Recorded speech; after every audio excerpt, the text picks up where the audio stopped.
Some experts believe that political campaigns are all about promises, and in a sense, they are right. It's called retail politics. Retail is in purchasing something in a store or online. You like what you see or hear, and you pay your money, or you cast your vote. But in the last campaign, Justin Trudeau not only made promises, many of which he has not kept, but he talked of something else, a new kind of politics, a new kind of leadership.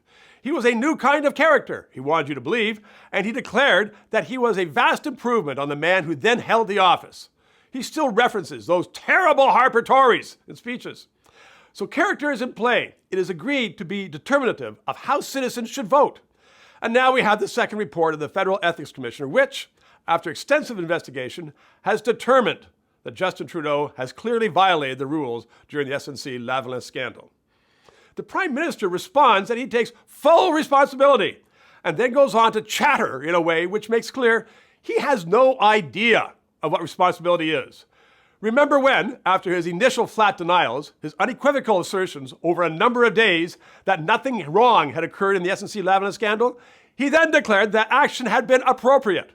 It is clear that this man has no clue as to what is appropriate. From sticking the original Criminal Code amendment that SNC-Lavalin had successfully lobbied for in an omnibus budget bill, another Trudeau broken promise, to trying to subvert the administration of justice in criminal matters for political purposes, Mr. Trudeau has steadfastly maintained that every action taken was legal and appropriate. He fired his Attorney General, Jody Wilson-Raybould, from her job because he disagreed with her position on the SNC-Lavalin matter.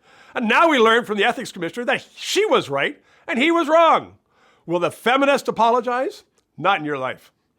One not need be a lawyer. Every person watching this has the common sense to know better than to try to block a prosecution about bribery and payoffs. For whatever reason, Justin Trudeau is showing time after time that he is not fit for office. In the last 6 weeks alone, his Liberal government has made 357 announcements, promising $20 billion in government spending, mostly in Liberal ridings. And many of the Liberals making the announcements were flown in on government jets. Is this the new kind of politics that he promised so often? By comparison, it makes the old-fashioned vote buying with jobs and cash and booze look like it came out of the scriptures. One radio commentator asked me what recourse the public has now because under the ethics legislation, there are no penalties. In another era, resignation would be the honorable step. But the Prime Minister won't do that.